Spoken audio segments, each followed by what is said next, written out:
So all you have to do to persuade someone is do two simple things. One, you have to identify, and ideally the first step you're going to do is you're going to identify the buying state.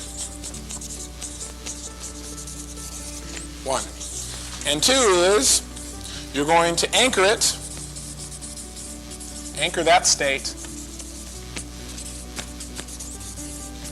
to your product. Now, ideally, right, I wouldn't just push it that fast, right, because their strategy maybe to have more information. But once I've identified that state and can set it off consistently, can I get this person to attend the seminar, yes or no? Yes. There's absolutely no doubt. It's just like Ivan Pavlov and the dogs. See, a lot of people go out and they teach sales persuasion. They go, say this and do that, and say this and do that, and say do this. Hey, that's all garbage. Here's what you do to be able to do this. These two pieces. Now, if you want to see it in the content shape, here's how you persuade. First part of this football field called persuasion is to identify or develop what? Rapport. You got to develop rapport. You don't walk up and go, hey, baby, did you ever feel like you have pure ecstasy and you ever want to do that again? Come fill out this ticket. That won't work real well, right? They're going to go, what are you? And you go, ecstatic. Now, I don't know. That'll get their attention. I don't know if it'll have the effect you want. The point is you got to have rapport. How many of you can develop rapport by matching and mirroring tonality, breathing patterns, gestures, eye movements, anything? Raise your hand. Aha, so we got the first part down. Rapport, simple. You want people here to say, me too. Me too, not so what? Right? If you go around and you say, hey, this is the most incredible thing. It's like when I did it. It's like I met God right in the center of the coals, and like I just wanted to just like, feel like I was going on my surfboard down this incredible wave in Maui, and what are they going to be saying? So what? Because is that what they would do? No, so do you want to tell them all about your experience until you first find out what their experience would be? So you need to find out what their needs are. First thing you got to do is rapport, me too. You got to be like them. See, then when you start to share something, they're going to go, God, if she really had that experience, then hey, I probably would have the same kind of experience. Here's the problem in most persuasion. Person goes out and they're all like this. Hey, this is really great. Hey, you got to go. This thing is so fabulous, right? And the other person's in kinesthetic. Right? And they can't figure out why the guy won't go. And the guy goes, oh, well, maybe next time, Mary. Is that going to be, are you going to be effective in your persuasion there? No way, because you blew it right up front. You're not putting them in a state. Before you can put them in a state, one first thing you need to do is have rapport. So when you're talking to that person, you don't want to be over grading and come by and kick them in the face and go, God, it's such a fabulous seminar. I mean, you can do anything you want in it. And that doesn't work. What you've got to be able to do is enter their world. And in entering their world, say, if there's anything at all you could have in your life right now, what would that be? The person goes, I don't know. If you did know, what would it be? Oh, God, if I could just feel like, my relationship with my wife could work, People will tell you that kind of stuff when you have rapport, won't they? How many people have discovered that? They'll tell you stuff they won't tell anybody else. I was in Jerry West's office the other day. I was real excited. He's my hero, a basketball player, some of you know, probably the greatest guard that ever played. And I got to spend 2 hours with him. And Rick Green was with me, and we were both kind of laughing and looking at each other back and forth because he kept saying, God, I never heard anybody tell anybody this stuff. But and he could tell us more stuff. Why did he do that? Because we had rapport, right? We had total rapport. My point is, you say something like that and someone will say, well, I don't know, I just wish that my self-image would change. See, once they tell you those things, what have you identified? Their needs. Now, do you have enough information, general idea about how these seminar principles like anchoring and rapport and knowing what you want and turning resistance into assistance and love strategies, do you have enough information there to affect just about anything any human being wants? You better believe it. So all you got to do is find out what that is and then find out, well, what would it be like if that relationship totally did work? Well, it'd be fabulous. I mean, would it be really fabulous? They go, yeah. Or you can give them a certain look. You don't have to make the sound, right? As long as you duplicate it exactly. Or if you're friends, right, and you're sitting next to you, would it really be fabulous? If you're sitting next to them, you don't have to reach across your and slap them. You just touch them, right? Some people get really carried away with their anchors. They think they got to go up and go, you don't have to do that to anchor somebody, right? All you got to do is just go, what would really be it, right? Or they're sitting next to you like that lady's anchoring her right now in laughter. Right, try it again, watch what happens. See, she still smiles, still laughs. My point very simply is this, that if you ask somebody like that, and you can find a human's needs, what they really want and they need, and they only tell you that at first you've got what? Rapport. So here you're identifying, you're getting rapport, right? And you're finding out simultaneously. You want to find out what it is. Find out what it is that they need. Find out. If you could change anything in your life right now, what would you change? Oh, I like it all the way it is. Well, if you could make anything better, what would you make better? Well, nothing. Oh, so you're just going to stay like you are now then, forever? Well, no, I won't be like I am now forever. Well, if it could be better, how would it be better?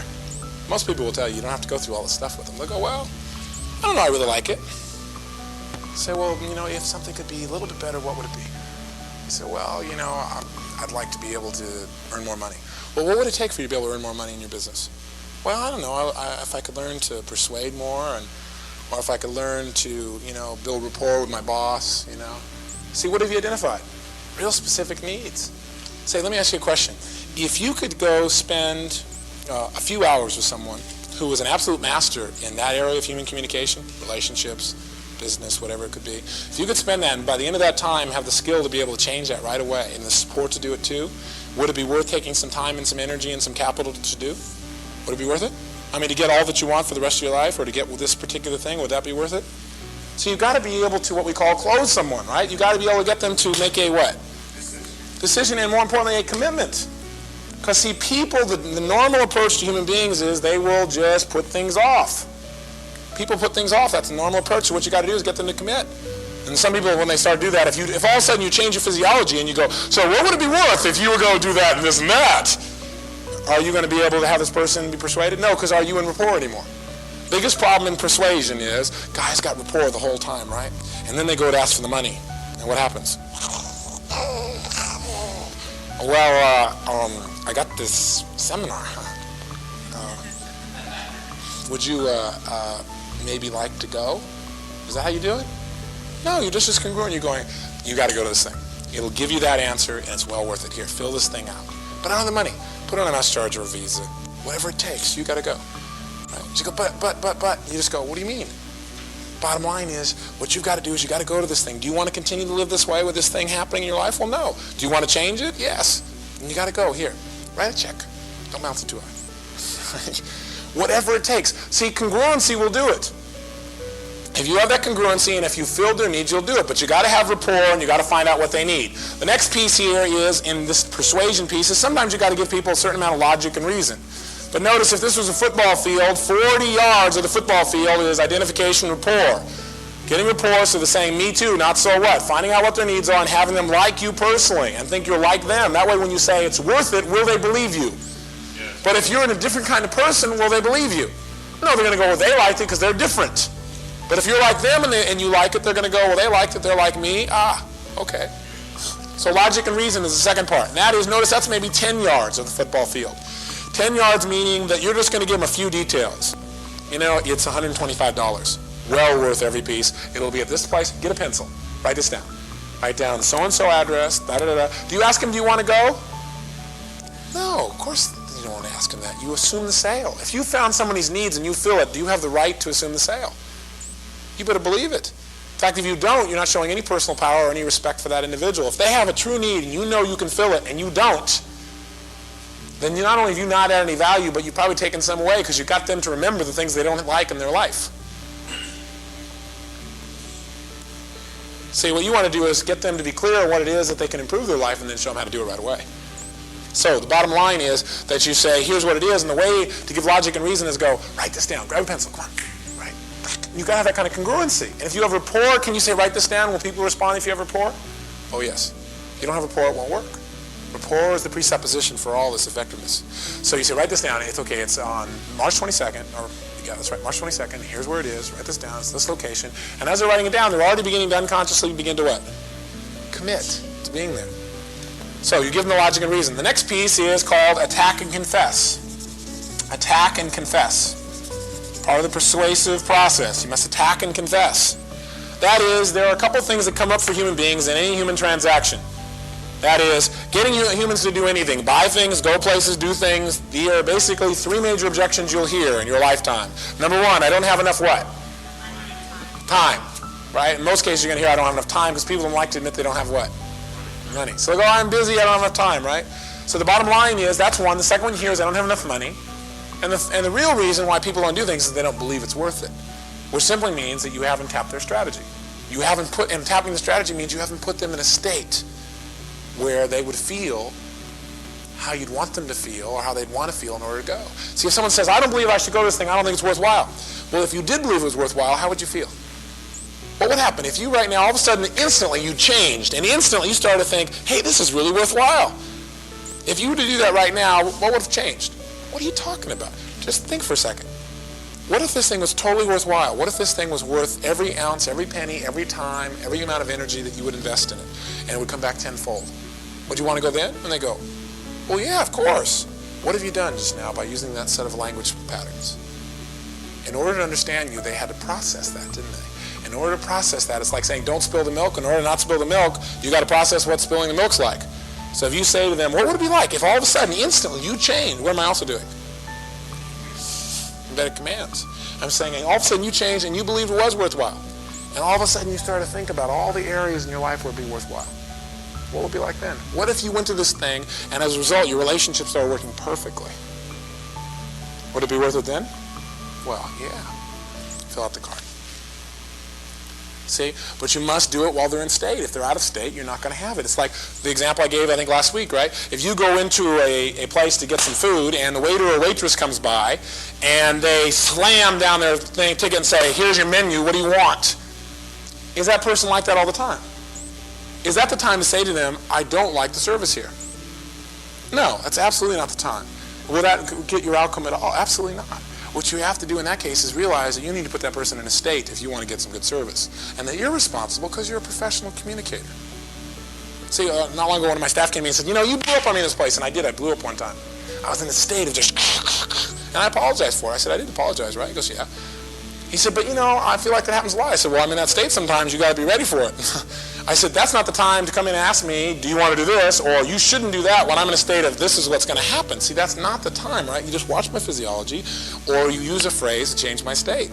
You go, Robbins, you know, I like this thing about it, or I think this is great, or you go, remember that time when this happened? Or you change my state, you change my physiology. By doing that, you're going to have a chance to be able to communicate it to me, and I'm not going to respond in a negative way, I'll respond in a positive way.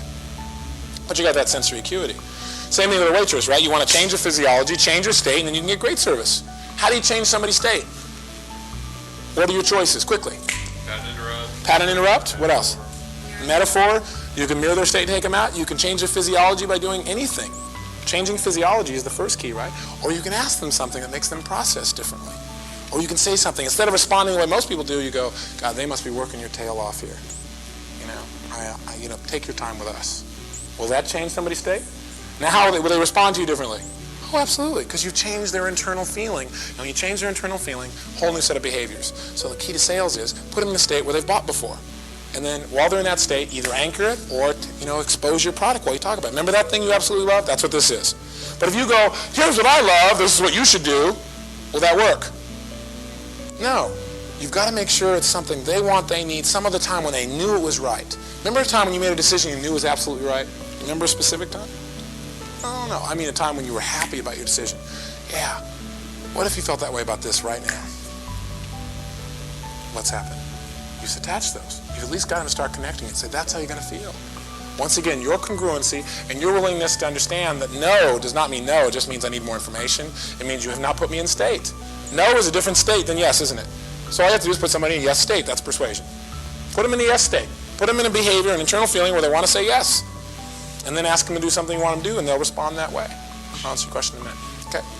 So, attack and confess means you know you're going to hear money and time.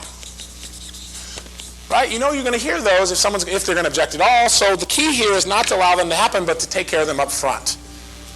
The way to do that is you say, you know what? Before I tell you any more about this, I want to say something. I don't know if this is something you've ever experienced with other people, but I've got this thing I know is valuable. Like you've just told me, you want to make your relationships better, don't you? And what am I getting from her? Commitment that she does want to make her relationship better. So you want to do that piece, and I know you're committed. Not everybody's committed. Some people tell me after I do all that stuff and I show them exactly how they can make their relationship work. Can you believe this? Some people tell me, well, I don't have time to go. Can you believe that? Somebody said, I don't have time to go to something that can absolutely change my relationships, make it work. Some people operate that way. Can you believe that? She goes, no, I can't believe that. What's her chance? And by the way, I stopped. I said, can you believe that? Somebody's entire relationship, the most important thing in their life, and they go, they don't have time for it. Can you believe something like that? Somebody would do that? Can she ever come back and go, oh, by the way, I don't have time to go? She could, but will she? No, she'd have to take everything that she believes in, her own self-image in every way, and there's no way. So, the one other one I hear is I don't have enough money. And you and I both know that if something is important enough, some way we can borrow, beg, do whatever it takes, manage something here and not pay something there. I mean, I know I've done that. You've done that before, haven't you? Yeah. I mean, the same thing has to be done here for people. Some people say, well, I don't have enough money to fix my relationship so that it works the way I want. Anyway, I know that's not you. So those are things I was just saying about, I want you to think about people you know, and then if money or time is an objection, then what I want you to do, Mary, is I want you to help me to get them to come with you to the seminar, because I know you'd like to share this with your friends, because she already said that was important, didn't she? So what you and I got to do is figure out how to make sure that they overcome these fears and stuff. Can you help me to do that? Now what have I got her to do? Now she's agreeing, right, that what she's going to do is help me to get other people to come to the seminar with her, which means she's already what? Going. Okay? It's like getting a train on a track. You go, yes, yes, yes, yes, yes, yes, right? If you get somebody going, yes, yes, yes, all the way through, then all of a sudden this train is going 100 miles an hour one way, then all of a sudden at the end is going to go, jump in the middle of the air, turn around and go the other direction? Not very likely, because you get a thing called momentum. So what you have to do is continually get commitments from the individual. So you set the stage by the way that you enter their world, by developing this thing called rapport and finding out their needs. And people love to talk about themselves, and if you really are sincere, which I believe all of you who are here are, or you wouldn't be here, if you really care and you're really sincere and you're developing rapport and you're like them and you're finding their needs, then you're going to already set somebody on a yes track, aren't you? Because they're going to want to agree with you because you're like them, they know that you care about them. If you then, as you're doing that and you begin to fill their needs by asking them things, you are committed to this, right? They say, yes, I am committed. You've got to wait till they say yes. You can't go, you're committed to this, right? And then just go somewhere else. You have to, after you set the stage right from the beginning of getting commitments from people, getting rapport and getting commitments. And then through the continuity of your communication, meaning continuously coming back to the value and adding to that. And through your own enthusiasm and through your own personal congruency and commitment, the rest is just assuming the sale. That's all it takes. That's the bottom line. Enthusiasm, by the way, comes from the word entheos, which means godlike. Right? People are infected by that. So you have rapport, you know what they need, you have logic and reason, you attack and confess with enthusiasm. You go, that's how some people are. Can you believe that? And then what you do is, this is like the hell if you don't. Right? Which preachers have used for years. Which, by the way, is very valuable, because you know what? Some people will do things and work harder to avoid something than they will to get something. It's unfortunate, but that's the way our culture seems to be organized. I mean, what do you think most sales are organized on? They're not organized on benefit, they're organized on fear. I mean, if you talk to a Retail Owners Association, you hear those managers, you figure out how they do it. It's fear of loss. Right? That's how it's organized. Last one, though, is called solution. Solution. And in the solution stage of what you're doing, what you're going to do in solution is you're going to show them the heaven if you do. And by the way, let me just say, on attack and confess, the way you attack is by either attacking the principle, not the person, right? You attack, some people actually do this and they just don't understand. Or an even better way is to confess that you've been guilty. You know what? I had a chance to go to this thing 6 months ago, and I didn't go until 2 months ago. And I swear, I can't even imagine the amount of time I lost and everything else. I mean, that's why I'm here to share this with you, because I'm not willing to let people do that anymore. I know you're going to go to this thing now, because I'm not going to let you, be able to slough off like I did, because I lost 4 months of my life. See, is that pretty powerful? The person's going to come back and go, well, it's going to be much harder. Solution, though, is the final piece. The heaven if you do. That's saying, by the way, by doing this, here's what's going to happen. Your relationship's going to work. This is going to happen. All of a sudden, when you come home, you're going to know how to set an anchor with your husband so that he's absolutely in ecstasy. I mean, can you imagine the kind of life that you're going to have when every time you come home, and as soon as he hears your voice, he goes, ah, right? Can you imagine what it'd be like? Because every time he sees your face, it causes him to feel those really powerful internal feelings, those kinds of feelings that you guys had originally when you first met. Imagine what that's going to be like. That's what's going to happen. You're going to have the skill to do that. Okay. And the last second here is the close. And the close simply means, right? Closing just simply means to be able to bring things together. To bring different parts together. That's what closing is. To bring the parts together to create a completion. And so what you're going to do is you're going to say, so what I want you to do is fill this thing out, and I'll set it up. And who else do you think would want to come? See, if she starts to answer who else will come, then she's already also, once again, what? Said she's coming. So I'm giving you a bunch of crash stuff here all at one time, but the key here is put somebody in the state where they say yes, put somebody in the state where they want something, and you can put them in state by asking them a time in the past when they wanted something, and keep attaching it to your product. That's all persuasion needs. And if you are clear in defining the person's need or outcome, something that they desire, and you keep pulling that in, it's pretty irresistible if you continually go forward. And if you know that your congruency is that you don't accept the word no, right? Because no just means that you haven't gotten me in state yet. No means I don't have enough information yet. You haven't tapped my strategy effectively, so you need to do it again. As I said last week, the insurance companies did a market research study, and they found that the top salespeople in the United States were people, the top persuaders in the United States were people who got their sales after their fifth no. Meaning people said no 5 different times before they did it. And they weren't hard closers because they had rapport, right? And they just reframed it, redirected it until they found a way. And that's what persuasion is all about. Throughout history, that's what persuasion is all about. John F. Kennedy, when he talked to Khrushchev about sending his missiles over, right? When Khrushchev said no, did he go, well, he said no, I guess I better find somebody else to talk to. He didn't do that, did he? Right? He understood that Khrushchev just didn't fully understand yet the level of congruency which John F. Kennedy was going to provide him with on a continuous basis until finally Khrushchev's internal state, his kinesthetic internal, changed, right? And as a result, so did his behavior.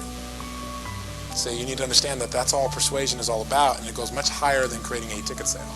It goes to your children, and it goes to your boss, and it goes to yourself as a persuader, as a manager, and anything else.